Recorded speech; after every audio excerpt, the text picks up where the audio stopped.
Well, good morning and welcome to another Nautical Institute technical webinar. I am David Petraco with the Nautical Institute's headquarters staff in London, and I'm being joined here by Bill Hargraves. Good morning, sir. Good morning to you. I'll introduce Bill a little bit more in a moment, but in the meantime, I will just, I hope everybody is familiar with the Nautical Institute, but if not, we are the international professional body, and our main role is helping our members with their professional development. And that is just a joy to do. We also represent our members' voices in international forum. We are an NGO at the IMO, and we work with IALA and many other organizations, so we do that as well. And the reason we do this, it's about sharing information. We're, all professionals, and when professionals start talking and sharing their knowledge, everybody benefits. And that benefit is to make better decisions, and that's what it's all about. It's if you have knowledge, if you share your experiences, people can make better decisions, and that might be better decisions about safety, commercial effectiveness, or even in your personal life. Now, today's subject is anchoring, and we will hear from Bill, the real art and seamanship of anchoring. Don't get too worried, Bill. But before we get into that subject, just a few housekeeping notes. This is an interactive session. Your cameras and microphones do not work, but you can type in a question in the question area. Just remember to push the little send button. The slides that Bill will be presenting are available in the download section, so if you'd like a copy of those, help yourself. At the end of the webinar, there will be a little pop-up survey. I'd appreciate it if you took 2 minutes to do that. Just tell us how you think we did and what we can do better. It helps our offerings. In a couple hours after the webinar, you will receive an email saying thank you very much for attending. And in that email, there will be a link to a personalized CPD certificate, and help yourself to that. This is being recorded, and the recording will be available on the Nautical Institute website in the My NI area. So give us a day or so to get that up, and then you can re-watch it. And you're not alone. There are nearly 1,000 people registered for this event. So if you do write in with questions, please just give us, keep it short and succinct so that we can get through as many questions as possible. That all being said, I would like to introduce Captain William, we call him Bill Hargraves, who is a fellow of the Nautical Institute. He is also a master mariner. He served 15 years as officer and master on LPG carriers, a couple of years with government surveyor, 28 years as a pilot, and that was a pilot with up to 350,000 ton ships. 16 years university lecturer in nautical studies and ship handling. It's surprising with all these years of experience that he only looks like he's 32, but he does have a wealth of experience, and I'm so pleased that he's willing to share it with us today. So, Bill, I'm just going to give you the con. Well, hello, everybody. My first experience of anchoring was when, after just joining my first ship and with less than 3 hours sea time, I watched the weighing of the ship's anchor. Trying to get a better view, I stood on a Panama fair lead, slipped and nearly fell through it and into the sea. Good start to a long career. The older me questions the lack of supervision, the lack of risk assessment, indeed the lack of personal protective equipment. But I did learn a lot on that ship, so I mustn't be too harsh and apply the standards of today to the work practices of yesterday. Similarly, and this will be a theme of today's talk, we can't apply all the customs and practices of yesterday to today. Since that first day, I like to think I've gained a lot more experience of anchoring and risk assessments. An anchoring operation, as with any ship procedure, must be properly risk assessed. And I'm not just referring to the correct personal equipment. There are not that many tasks routinely performed on vessels which involve the movements of a large lump of iron weighing many tons. However, my purpose of this webinar is not to describe in detail how and where to anchor and what to wear. Instead, I want to concentrate on when it is appropriate to use an anchor. During my career, I've had many opportunities to use an anchor as an officer in charge of the anchor party, as the ship's master responsible for anchoring not only to a single anchor, but to both anchors on a routine basis. And using an anchor in an emergency was fortunately only on a couple of occasions. As a pilot, I've used anchors to assist in berthing manoeuvres and indeed a couple of emergency anchorings. As a university lecturer at Solent University Ship Handling Centre, I instruct professional mariners from all over the world in manoeuvring techniques using anchors. A quick search of the internet shows that many P&I clubs have highlighted accidents involving anchors. Not surprising, they have to pick up the bills when it goes wrong. Scold, just one of them, consider that up to 8% of its navigation-related claims involve anchor operations. In their analysis of these claims, they have identified 7 categories: anchors lost or twisted, groundings or collisions, damage to underwater cables or pipelines, damage to floating objects or port facilities, damage to navigational aids, damage to the marine environment, and fines, possibly for anchoring in the wrong place. For these categories, it is only really the first that this webinar will consider. When I got volunteered for this presentation, I did what most of us would do today. As part of my preliminary research, I Googled the term anchoring. The first hit was a psychological definition of anchoring, or anchoring bias. The anchoring effect is a cognitive bias whereby an individual's decisions are influenced by a particular reference point or anchor. I assure you that you are in the right webinar, but just bear with me, because it's worth considering for a moment this psychological definition. What anchoring or anchoring bias means is that once the value of the anchor is set, subsequent arguments, estimates, etc. made by an individual may change from what they would have otherwise been without the anchor. In other words, may the psychologist forgive my interpretation, a person's decision is influenced by preconceived ideas. I hope in this webinar to challenge some of these preconceived ideas that you may have about when and how to use a ship's anchor. In March of this year, the UK's Marine Accident Investigation Branch issued a safety bulletin about multiple cruise ship anchor failures during the autumn and winter of 2020-2021, last winter. As we are all too well aware, the COVID-19 pandemic has impacted on everybody in the world in one way or another. No section of the shipping industry was as badly affected as cruise ships. Suddenly, with the imposition of travel restrictions and lockdowns, there were no more passengers. And across the world, cruise ships were idle. In the UK, a number chose to anchor off the south coast of England, only visiting ports on an irregular basis for stores, crew changes, and quite simply to give their engines a run.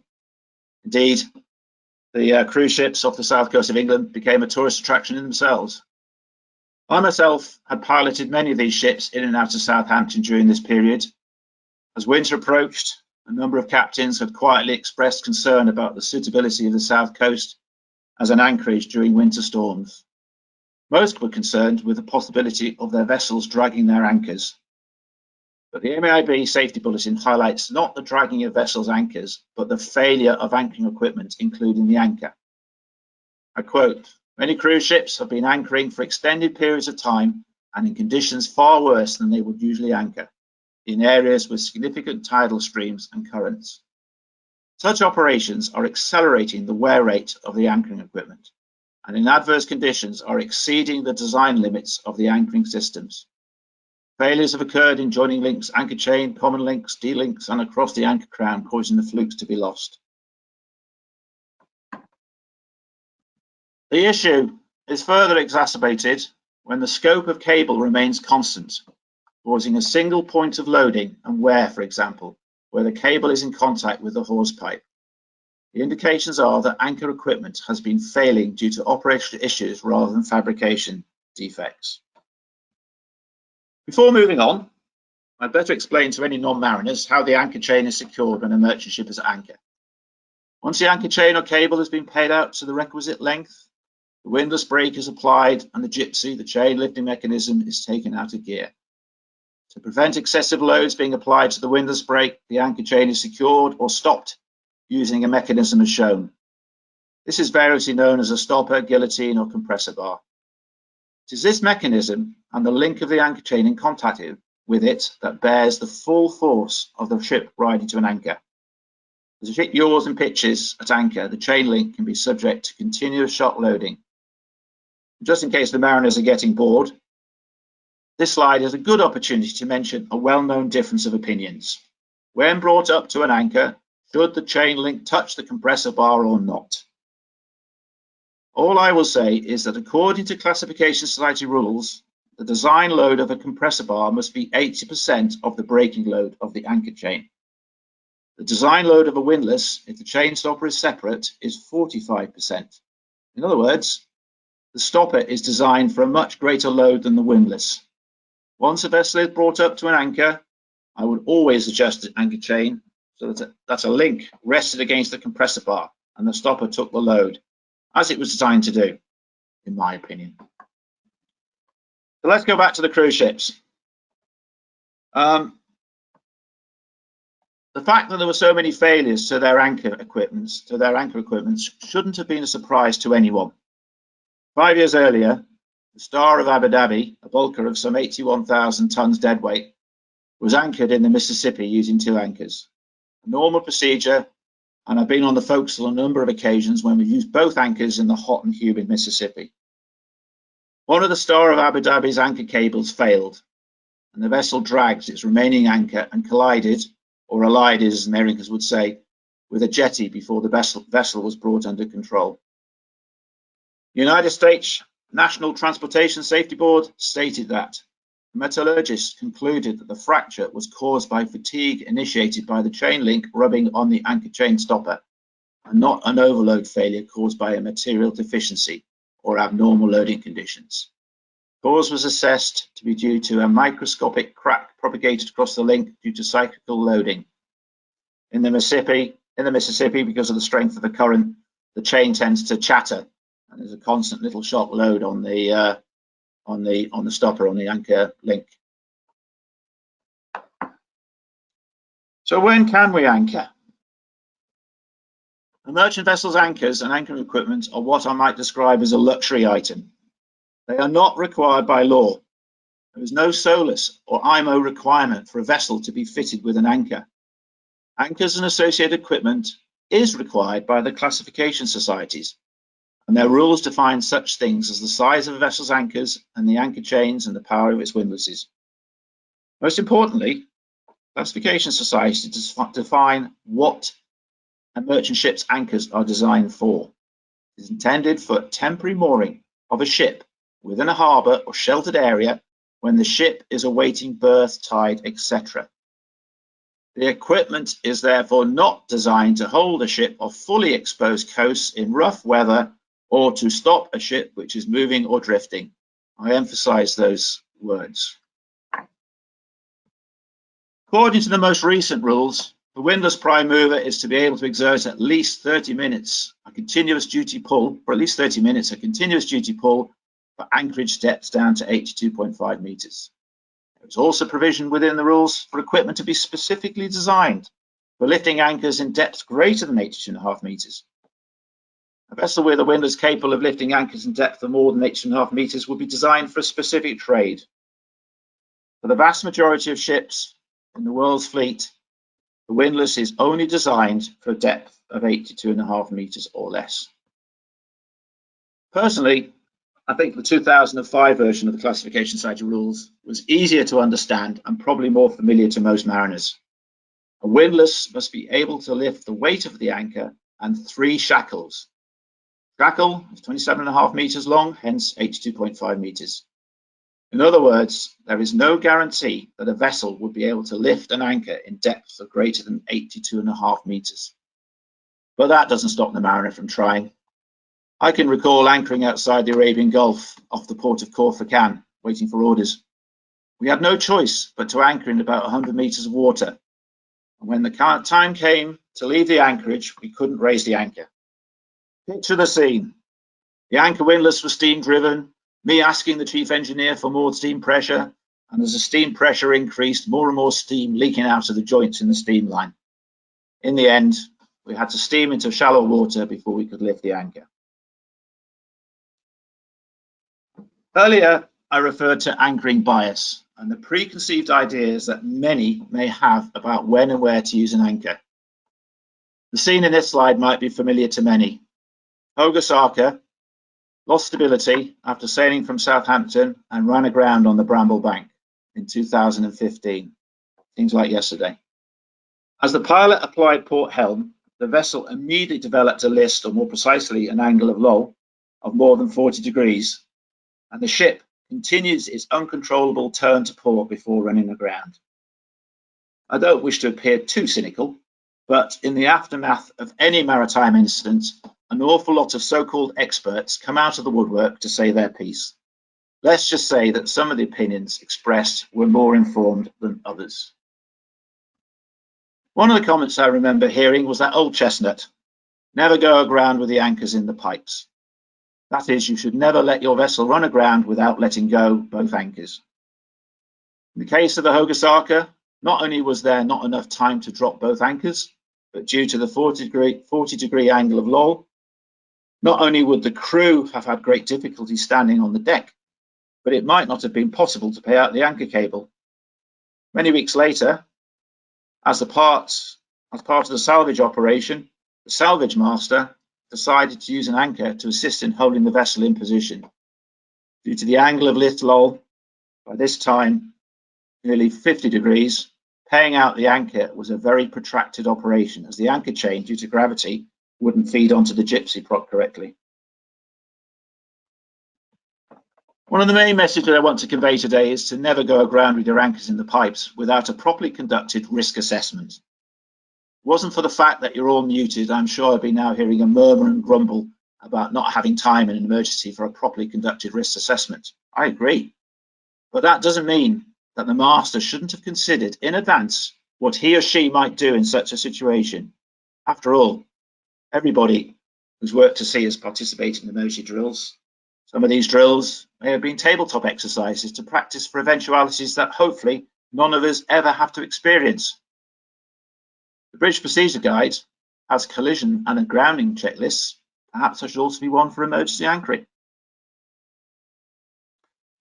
On May the 26th, 2012, the small cargo vessel Planet 5 blacked out while under pilotage on the River Scheldt in the Netherlands. As part of an emergency manoeuvre to avoid collision with another vessel, the port anchor was dropped when the vessel was doing 7.5 knots. The brake didn't hold. If I remember correctly, the AB tried to put it in gear as well to slow it down, and the anchor chain continued to pay out.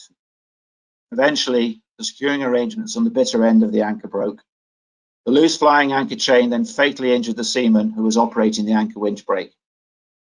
And it might be added, but the efforts to use the anchor to avoid collision failed. It hit that barge you can see in the picture. In their conclusions, the Dutch Safety Board stated that using an anchor to slow down a vessel in an emergency situation was at high speed an extremely risky operation. That is why such a manoeuvre should only be considered in extreme emergencies. Furthermore, in such cases, the captain, in consultation with the bridge team, should assess whether the potential benefits of an effective manoeuvre outweigh the substantial risks for his crew and ship. The report highlights that the risk assessment associated with a normal anchoring procedure is not appropriate for an emergency anchoring situation. We therefore suggest that the prudent mariner would, by training and preparedness, have already prepared, I emphasize prepared, even if it is only in his or her own head, a risk assessment, and thus be able to quickly assess the benefits or dangers of going aground with the anchors in the pipe. One of my emergency anchoring operations involved this vessel. My penultimate command on one of Libya's finest tankers. We were berthing at Porto Petroli, west of Genoa in Italy. Tugs made fast, 2 pilots on board, a beautiful Italian spring morning. What could possibly go wrong? As we were backing up to the finger jetty, I asked one of the pilots if we could give a kick ahead. I guess we were only doing about a knot and a half astern, but even at that speed, a fully loaded tanker takes a while to stop. When I ordered slow ahead, there was nothing, followed by a call from the engine room stating that the pressure valve on the starting air tank had lifted and there was no starting air and thus no main engine. I was calm. I asked the pilots if it was okay to anchor. No submerged cables, for example. And were the tugs clear? I then ordered the forecastle party to let go both anchors, 5 shackles on each, please. We were only a couple of 100 meters from the shoreline, and I figured that the chain stretching out might slow us down and with the assistance of the tugs, stop us before we hit the land. I was not so calm when, after a very long pause, I was asked which anchor I wanted letting go first. Just let go both anchors, was my pithy reply. And without incriminating myself too much, I might have included some slightly salted language as well. I'm pleased to report that the vessel stopped about 30 meters from the shoreline. Classification sizing rules highlight that the loads on the anchoring equipment increases to such a degree that its components may be damaged or lost owing to the high energy forces generated, particularly in large ships. And it's large ships I want to focus on next. As a young cadet, the go-to book on seamanship was Danton's Theory and Practice of Seamanship. First published in 1960, it was treated with a certain amount of disdain by the younger me and my contemporaries. It included information on how to replace a missing rivet in the shell plating and how to replace an anchor at sea. Procedures for ships from a different era. Dare I say ships like the Shield Hall, a working museum vessel in Southampton. Procedures for ships which were, in the main, smaller than the ships of today. As the Nautical Institute's own publication explains, bringing a ship to anchor becomes more problematic as the size of the ship increases. For example, on my first command, that mighty gas carrier of 1,060 tons deadweight, I had no hesitation in dropping the anchor or using the anchor to assist the berthing of the vessel. On that Libyan tanker of 175,000 tons deadweight, I never dropped the anchor, always walked it out in gear and ensured that my vessel was nearly, but not quite stopped. Why? The clue is in how the size of the largest cargo ships has increased over the decades. But this table is slightly deceptive, as all the vessels listed are tankers. Up until the 1960s, the larger general cargo ship was probably about 15,000 tons deadweight. Since then, specialist container ships, bulk carriers, and vehicle carriers have replaced the general cargo ship and have seemingly increased in size exponentially over the decades. Ship's anchoring equipment is designed to resist static forces, forces generated by the flow of water against the underwater hull and the force of the wind against the exposed sections of the ship are used by classification societies when calculating what is known as the equipment number, which determines the size of anchors, etc., which must be fitted to a vessel. These static forces can be considered directly in proportion to the area of the ship affected by the elements. But the dynamic forces are proportionate to the square of the speed of the vessel. As every skilled child learns, kinetic energy is equal to half the mass of the vessel multiplied by the square of the speed. Additionally, because of their greater drafts, larger vessels tend to anchor in deeper water requiring more chain. Ports tend to choose anchorages for larger vessels further from the coast where there is more swinging room, as a consequence, generally in deeper water. Because of the potential dynamic forces that can be generated, it is essential that the larger vessel walks out its anchor slowly until it is resting on the seabed, due to the damage that can be done, not only to the ship's equipment if the anchor is let go at speed, but also the anchor itself when it hits the seabed. Keeping the larger ship's speed to a minimum is also very important. If the windlass is kept in gear, then it is important that the speed of the ship, i.e. the speed at which the cable is paid out, is below the maximum operational speed of the windlass. Once the anchor is on the seabed, if the anchor is put on the brake, then the paying out speed must be low enough to prevent the brake from overheating. Some of you will have seen the YouTube clip of an anchor brake on a large vessel catching fire because the cable was being paid out too quickly. I've emphasized that on larger vessels that the speed must be kept to the minimum, but I must stress that I don't mean stopped. This is a tanker that was anchored off Southampton a number of years ago, which I piloted. When they lifted their anchor, they saw this tangle. And it wasn't the first ship in Southampton to report a fouled anchor. As a pilot, I've on occasion had to stay on a ship, go out of the pilotage district and remain on board until after it's anchored, probably because there wasn't a pilot launch available. Because I'm out of district, I'm merely an observer when the ship anchors. I've witnessed ships being stopped over the ground and then rapidly paying out 5 or 6 shackles on the same spot. Is it any wonder the anchor chain gets tangled? No matter how large the ship, it is essential that the anchor cable is stretched out on the seabed, albeit very slowly. Having spelt out the perils and dangers of using an anchor, it is perhaps important to provide a certain balance to this webinar and describe some of the advantages of using an anchor. However, you probably won't be surprised that I'm going to give you another word of caution to begin with. Because of uncertainties of copyright, I'm unable to show you the YouTube clip of the Nord berthing in Bodo last year. Those of you who've seen it could describe it as a spectacular example of anchor work and ship handling. The Nord, a Norwegian ferry, was berthing with an on-berth wind of reportedly 65 plus knots. The vessel was heeling over due to the force of the wind, and the starboard anchor was stretched out on a very long stay as the vessel was manoeuvred alongside. Now, I have no idea why the ship was berthing. Perhaps there was a medical emergency on board. Yes, it was undoubtedly an example of fine ship handling, but the prudent mariner would have been asking him or herself, should I be doing this? Does the benefit outweigh the risk? And critically, when manoeuvring a vessel, it is always prudent to have a plan B. What are the vessel's options if the anchor doesn't hold? As a junior pilot, we often use an anchor to berth ships in the area ringed in red. It's those who know Southampton, it's the oil refinery. The ships were quite small, less than about 85 meters in length, and if the tide was flooding, we would use the anchor to turn the ship round with the bow passing less than 10 meters off the berth. Occasionally, with an on-berth wind, I'd use an anchor to slow the bow down as it approached the berth, what is known as dredging an anchor. It gave me considerable job satisfaction. However, the world has changed. Organizations tend to be more risk averse. The oil terminal's own risk assessments has resulted in berthing guidelines that require the use of a small tug to assist the turn. From the oil terminal's perspective, there are too many unknowns and therefore too many risks in using an anchor to berth the vessel.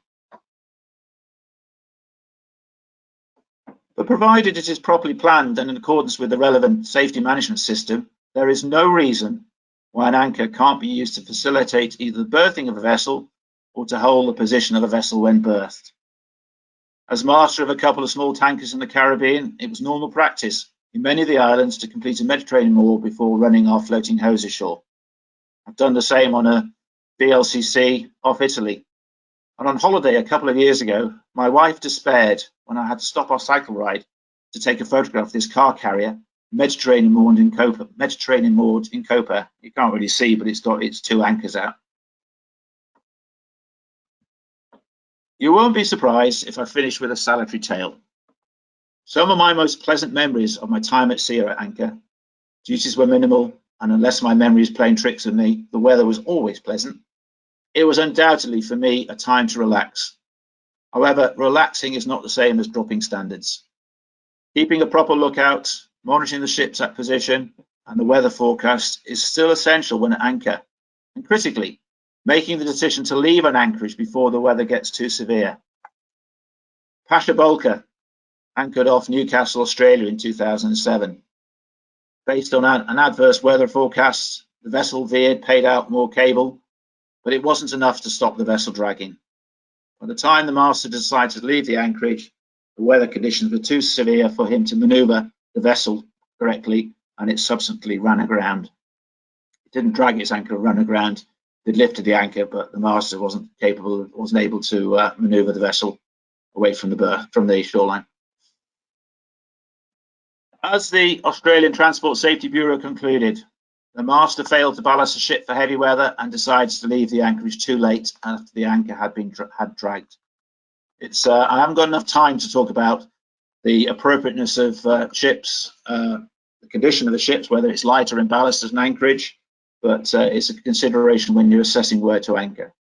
And furthermore, the master's early and unwise decision to remain at anchor unless the anchor dragged and was based on his assumption that the ship anchor would hold in the prevailing conditions. Again, just because your book tells you that the anchor's got, let's say, a holding power of 3.5 times the weight of the anchor, doesn't mean to say it's going to work that way. The bottom may be more rocky than you thought. In conclusion, enjoy your time at anchor, but please conduct a proper risk assessment before using an anchor, and always keep a good lookout. Thank you. There you go, David, over to you. David. Thanks very much, Bill. That was fantastic. Let me just take control here.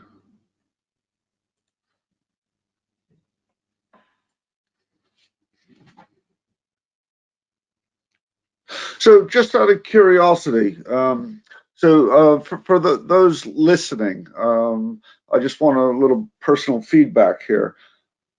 Bill took this photograph, which I thought was fantastic, and I had a discussion with our marketing team that said that this wouldn't attract interest. Now we have 1,000 people here, so just in a comment, feel free to write in. Is this something that caught your eye, or was it too subliminal? So so I'll let the mariners decide on that one.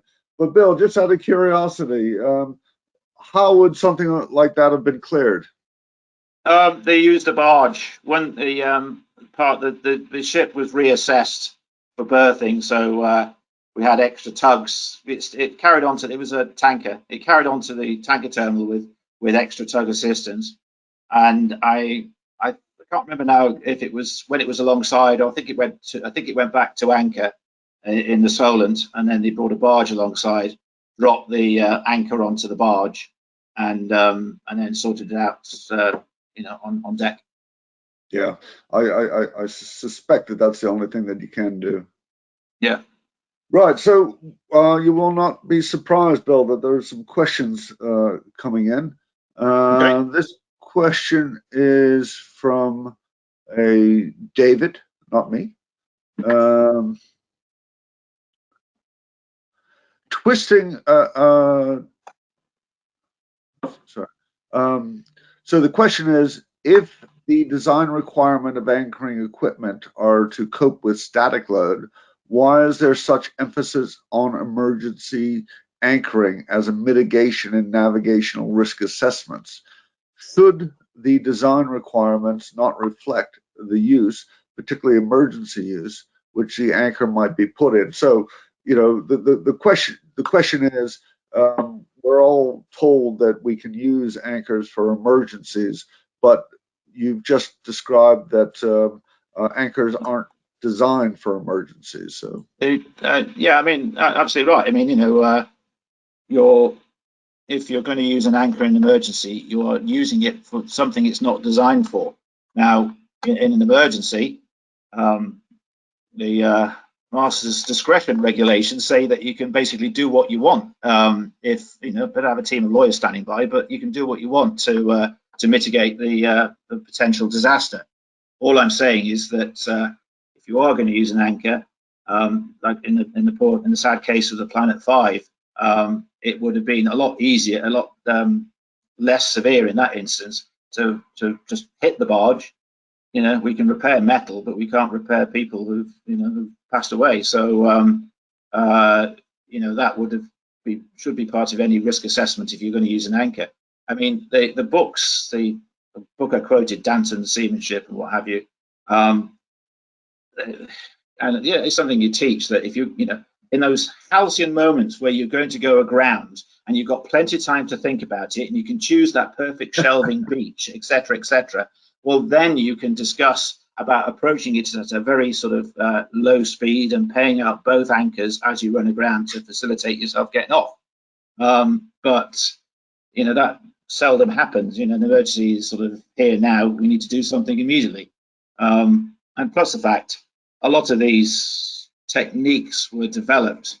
You know, I mean, once upon a time, the ships used to go around the world and careen, used to put themselves deliberately on the beach to scrape the bottom. I can't believe any merchant ship nowadays would consider doing that. It's the ships have got a lot bigger. Yeah, thanks very much, Bill. And I suppose one of the other, you talk about risk assessment and emergencies are emergencies, but one of the other things that you need to keep in mind is if you've got very low underkeel clearance, is not running over your own anchor and causing damage to the hull. Yeah, all those things are considered. You know, it's yeah.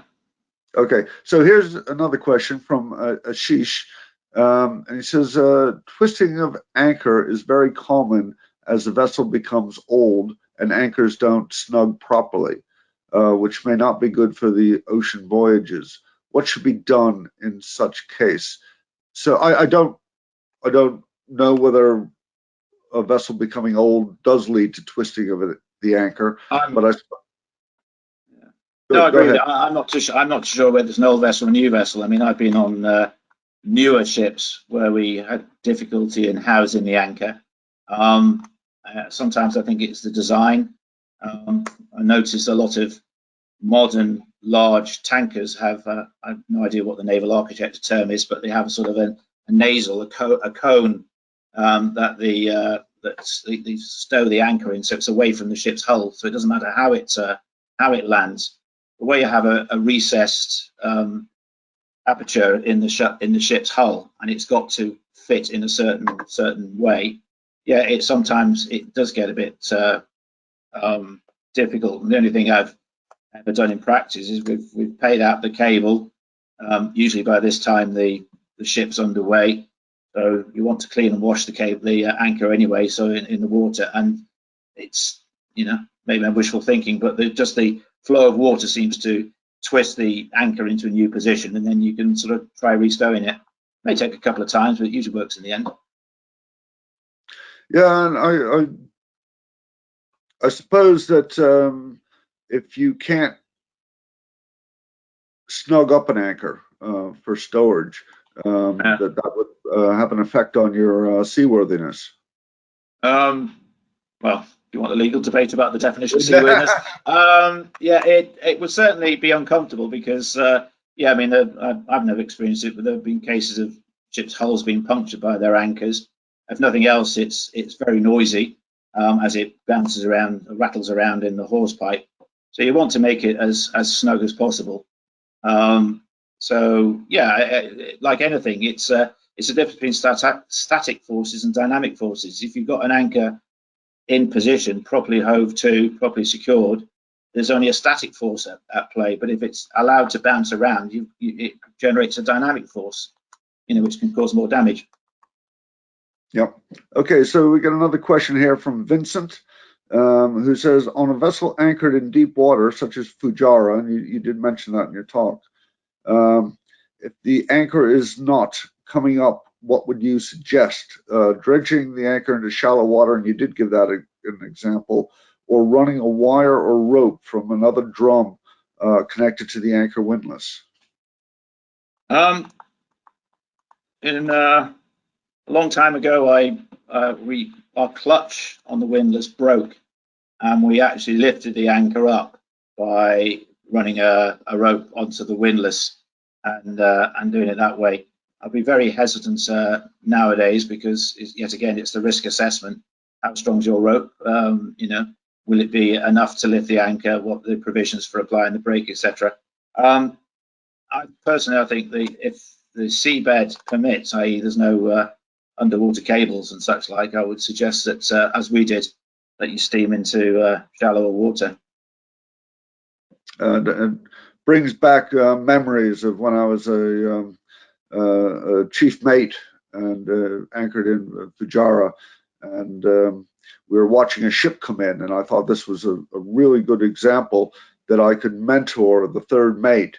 And so I was describing what the ship was going to do, and it was going to come in and stem into the wind, and let the anchor out on the windlass. And all of a sudden, they let go from stored, and just I don't think anybody was injured, but my gosh. So that was a case of learning from what not to do. Yeah, well, I must admit, I've had a very similar experience. We were anchored off Italy yet again, and the second mate called me to the bridge. He says, "It's all right, it's not a problem." When you hear that word, you think, well, it probably is a problem. He says, it's not a problem, but there's a ship coming into the anchorage, and it's doing about 6-7 knots. And I can still remember its name. It was the Carg 5, and it was about a mile away from us, and it came in about sort of, I don't know, 6 knots or something like that. And of course, light travels faster than sound. We saw a big cloud of dust, and then we heard the noise of a rattling of the cable, and then a few minutes later, we heard the VHF saying, "Genoa port control, I've just lost my port anchor." So it's same thing. Too fast. Yeah. Oh, it's devastating stuff when you see it in action. So we've got another question here from Girage, and he says, and this is a good one. I mean, we just talked about those examples, and you learn from everything. You learn from seeing it done well. You learn from seeing it not done well.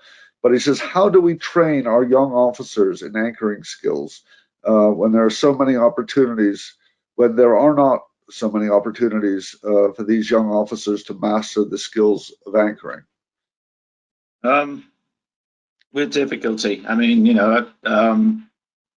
I think the role of the officer really is to make sure everything is done safely. So the actual mechanics of lowering the cable, one would expect that the bosun or one of the senior deckhands would know how to operate the windlass. You're there to make sure it's done safely, and maybe something like this webinar that, and most importantly, be aware of what the Classification Society rules say. I might add that when the opportunity presents itself, I mean, I did get cross with a cadet that I was assessing at Warsash a number of years ago, because he said, "Oh, when they were using the anchor, I wasn't on watch." I said, "Well, it doesn't make any difference, you seize the opportunity."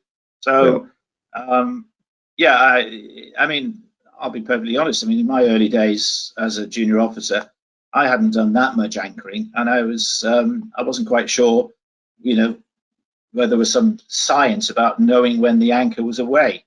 And in the end, you realise that, like anything, you only report it when you're sure. So when either you see the anchor or it's so obviously moving, it's like a pendulum from side to side, that it must be away.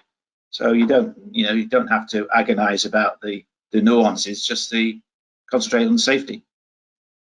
And this brings up another issue that we've dealt with in the past, which is a lot of ships require the chief mate to be standing by the anchor coming into maneuvering in pilotage waters. And one of the issues that we have is that if the chief mate is always standing by the anchor, he's never learning how to drive the ship. Is there any reason why it must be a chief mate standing by the anchor, or? Well, my first trip to sea, it was because the chief hated the master and the master hated the chief. But I think personally it's a traditional interpretation of their different roles. I mean, I must admit, in my career in piloting, the vast majority of ships, the mate was on the bridge. I think it's an old concept, which is sort of probably hangs over on some ships, but not that many these days, in my experience. Yeah, and I think it is a good experience for mentoring on board to Absolutely. bring the junior officers. And yeah, of course, you don't just let them do it. You have to walk them through and teach them how to do it. But if you have a good bosun and some mentoring, there is no reason why a junior officer shouldn't be able to stand by the anchor.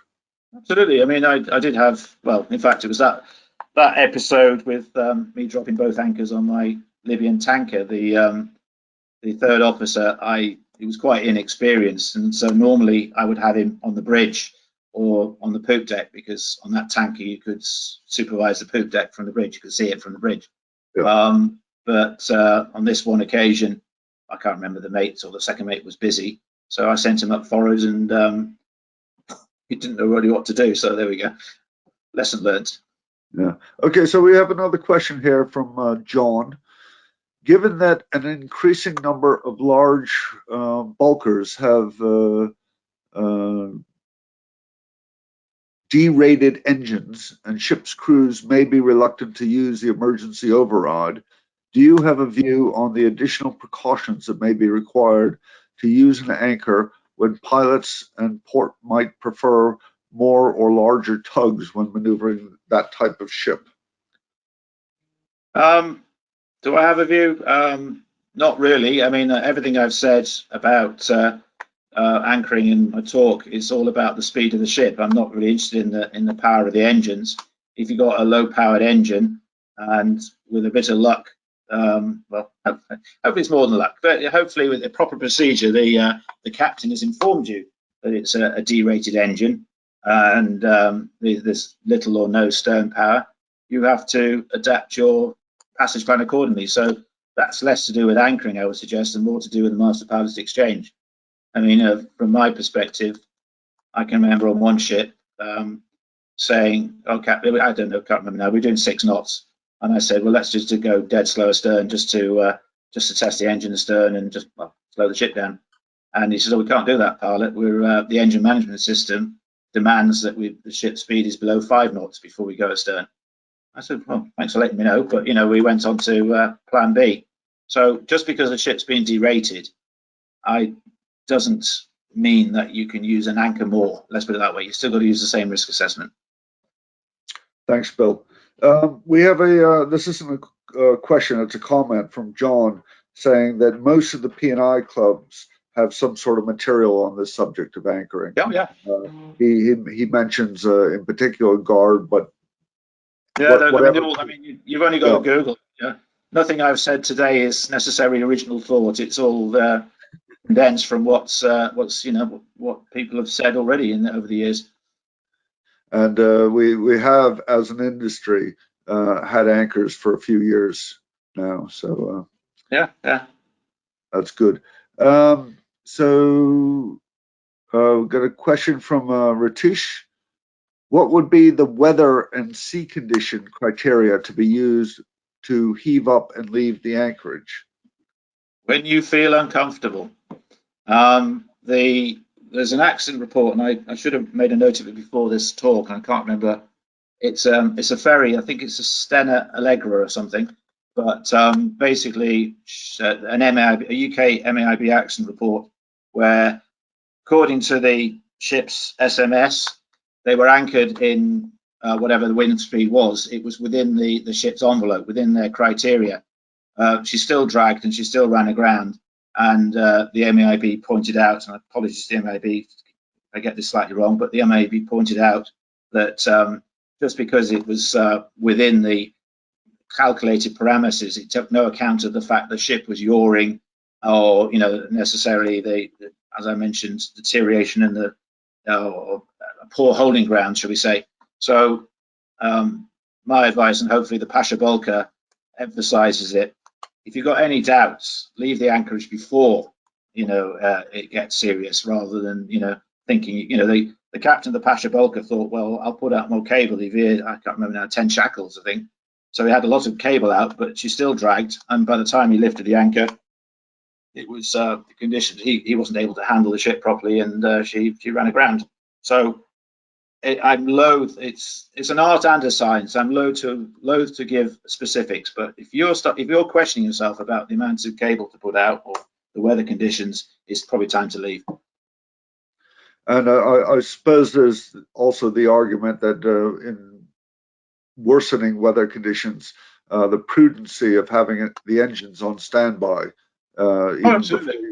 before you make that decision to. Absolutely. I mean, that's obviously. I mean, one of the things with the Star of Abu Dhabi, was the ship got seriously criticised because its engines weren't on standby, and according to the Mississippi regulations, they were supposed to be. You know, if you're in a slightly dangerous anchorage, you know, there's nothing wrong with keeping the anchor on the bottom to keep the ship's head up into the wind, and going, you know, having the engines tickling ahead just to take the strain off the cable. And as you mentioned, the importance of being ballasted in those conditions as well. Absolutely. Yeah. Okay, Bill, we've got a question here from Ozcan, and it's just, could you walk us through a little bit about when to use both anchors and what to look out for? What are the procedures for using both anchors? Okay, well,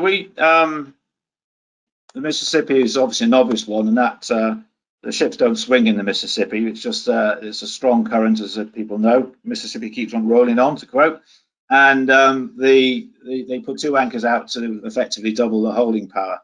I can't remember the name of the places, but there is a place in Alaska, and I believe the place in Australia, which are remote from any tugs and what have you, and they use two anchors to assist berthing the ships. Without getting bogged down in the science, the pivot point of the ship point at which the ship tends to turn, as it were, moves up between the hawse pipes.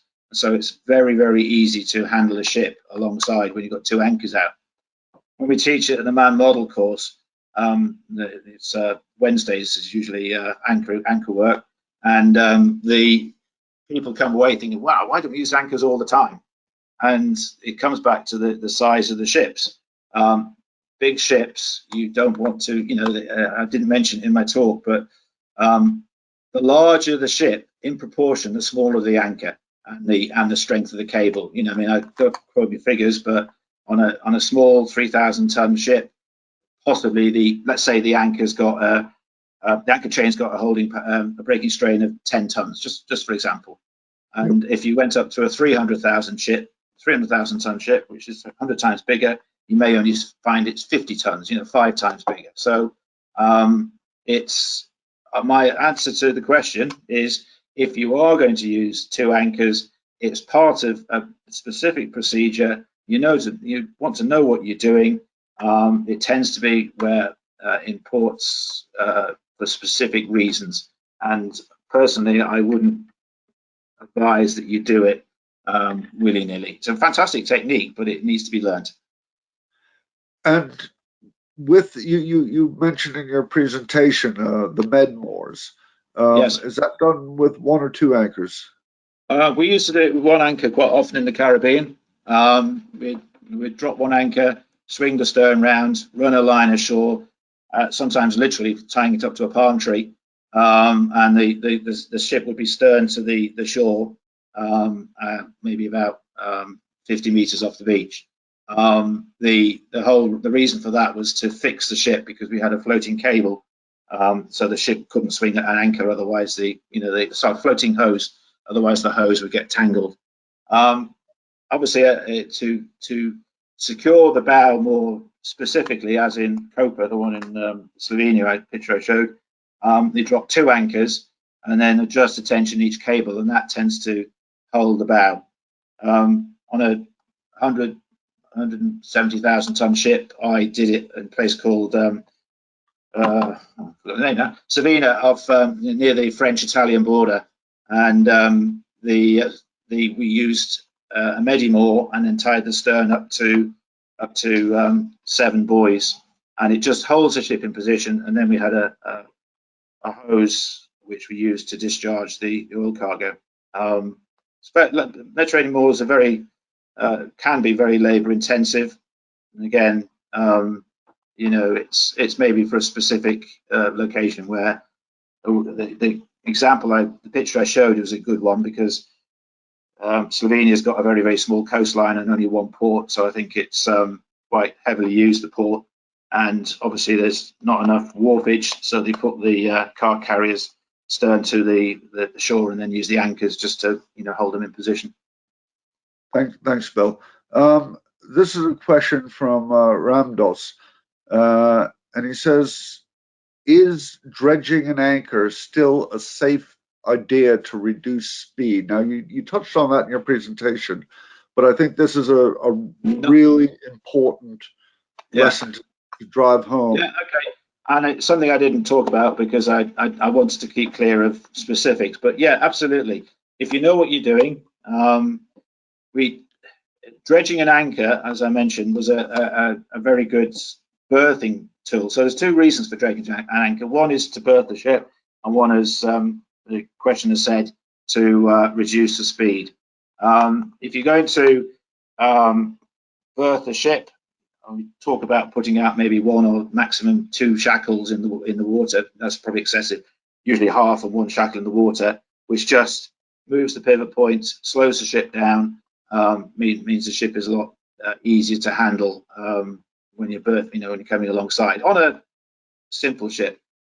For an emergency maneuver, yeah, I can take his point that if you felt that it was suitable, you have to be very specific to your officer in charge of the operation.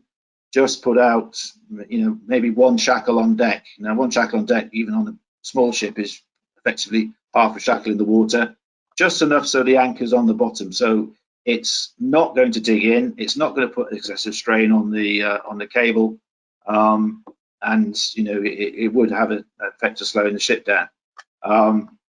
But again, it has to be a very, very careful toolbox talk. Make sure that, I've dredged anchors as a pilot, and despite me saying a number of times, I just want one shackle on deck, you end up with maybe 10 out. So it's really got to be very carefully done. And yet again, without being too defensive, do the risk assessment. It might be easier it might be less expensive in terms of human life for the ship to hit the ground than for it to take the risk of dredging an anchor. Thanks, Bill. And I think I've got my eye on the time here. We're just about out of time, but I think that's the big lesson: is the risk assessment, the toolbox talk. To make sure that everybody has a shared understanding of what will happen and what might happen. And I think discussing as a bridge team, how you might use an anchor or how you plan to use the anchor. And what you would do if the weather picks up are just so important, because you shouldn't have too many surprises. It's always best to have the contingency. So on that note, I will thank Bill, Captain Hargreaves, for his shared wisdom, and it's fantastic shared wisdom, Bill. Thanks. The experience you've had and being able to share that with us is fantastic. I will remind everybody that we are a membership organization. So if you're not already a member, please do become a member of the Nautical Institute. We have various different grades. We are an international organization and we have branches all over the world. If you go onto our website, you'll find them. These branches not only do their own webinars, but they are, as things ease up a little bit, they'll be doing some physical meetings, and it's a great way to network and, again, share ideas, share knowledge, learn, and make better decisions. And on that note, I will just, again, thank Captain Hargreaves for sharing this information. I will thank everybody for participating, and remind you that the recording will be available on the NI's website probably by close of play tomorrow business.